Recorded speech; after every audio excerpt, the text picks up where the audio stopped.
എല്ലാ കൂട്ടുകാർക്കും ഗുരുദേവ നാമത്തിൽ നമസ്കാരം.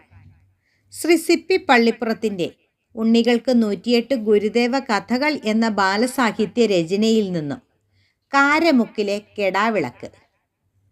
കണ്ടിടത്തൊക്കെ ക്ഷേത്രങ്ങൾ പണിയുന്നതിലും ബിംബപ്രതിഷ്ഠ നടത്തുന്നതിലും ഗുരുദേവന് വലിയ താല്പര്യമുണ്ടായിരുന്നില്ല. തൃശ്ശൂർ ജില്ലയിലെ കാരമുക്ക് എന്ന സ്ഥലത്ത് ഒരു ക്ഷേത്രം സ്ഥാപിക്കണമെന്ന് ചില നാട്ടുപ്രമാണിമാർക്ക് ഒരാഗ്രഹം. അവർ ഒരു ദിവസം ഗുരുദേവനെ ചെന്ന് കണ്ട് കാര്യമുണർത്തിച്ചു. ക്ഷേത്രത്തിൽ എന്താണ് നിങ്ങൾ പ്രതിഷ്ഠിക്കാൻ ആഗ്രഹിക്കുന്നത്? ഗുരുദേവൻ ആരാഞ്ഞു. സുബ്രഹ്മണ്യനോ ശിവനോ ഭഗവതിയോ ഏതായാലും ഞങ്ങൾക്ക് വിരോധമില്ല. വവ്വാലിൻ്റെ നാറ്റമുള്ള ഇരുൾ നിറഞ്ഞ ക്ഷേത്രങ്ങൾ കൊണ്ട് എന്തെങ്കിലും പ്രയോജനമുള്ളതായി നിങ്ങൾക്ക് തോന്നുന്നുണ്ടോ? ഗുരുദേവൻ ഗൗരവത്തോടെ അവരോട് ചോദിച്ചു. ഭക്തജനങ്ങൾ കുളിച്ച് വൃത്തിയായി അവിടെ പ്രാർത്ഥനയ്ക്കെത്തിക്കൊള്ളും. അത് നല്ല കാര്യമാണ്. ക്ഷേത്രത്തിൻ്റെ അകം എപ്പോഴും ശുദ്ധമായിരിക്കണം. അവിടെ ബിംബം വയ്ക്കുന്നതിന് പകരം ഒരു വിളക്ക് തൂക്കിയാൽ മതി. വിളക്ക് ലക്ഷ്മി തന്നെ.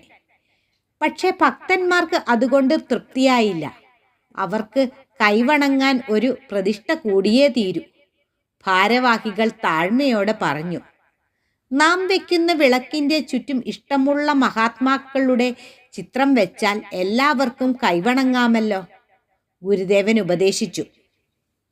താമസിയാതെ ക്ഷേത്രത്തിൻ്റെ പണി പൂർത്തിയായി.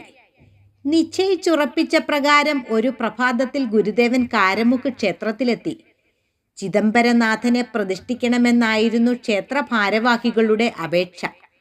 ഗുരുദേവൻ എല്ലാം മൂളിക്കേട്ടു. അപ്പോഴേക്കും പ്രതിഷ്ഠ നടത്തേണ്ട സമയമായി. ജനങ്ങളെല്ലാം ചുറ്റും തിങ്ങിക്കൂടി. എല്ലാ കണ്ണുകളും ഗുരുദേവനെ തന്നെ ഉറ്റുനോക്കുകയാണ്.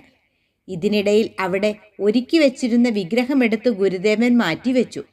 എന്നിട്ട് ബന്ധപ്പെട്ടവരോട് പറഞ്ഞു, ഒരു വിളക്ക് കൊണ്ടുവരൂ. നാം ഇവിടെ പ്രതിഷ്ഠിക്കാൻ പോകുന്നത് ഐശ്വര്യത്തിൻ്റെ പ്രതീകമായ ദീപമാണ്. പറഞ്ഞു തീരേണ്ട താമസം ബന്ധപ്പെട്ടവർ വിളക്കുമായി പാഞ്ഞെത്തി. വെളിച്ചമുണ്ടാകട്ടെ എന്ന കൽപ്പനയോടെ ഗുരുദേവൻ ആ വിളക്ക് യഥാസ്ഥാനത്ത് പ്രതിഷ്ഠിച്ചു.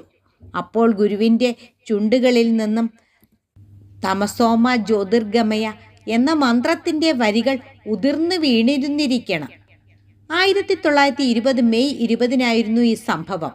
അന്ന് ഗുരുദേവൻ അവിടെ കൊളുത്തിവെച്ച വിളക്കിൻ്റെ നാളം ക്ഷേത്രഭാരവാഹികൾ നാളിതുവരെ കെടാതെ സൂക്ഷിച്ചു വരുന്നു. നന്ദി, നമസ്കാരം.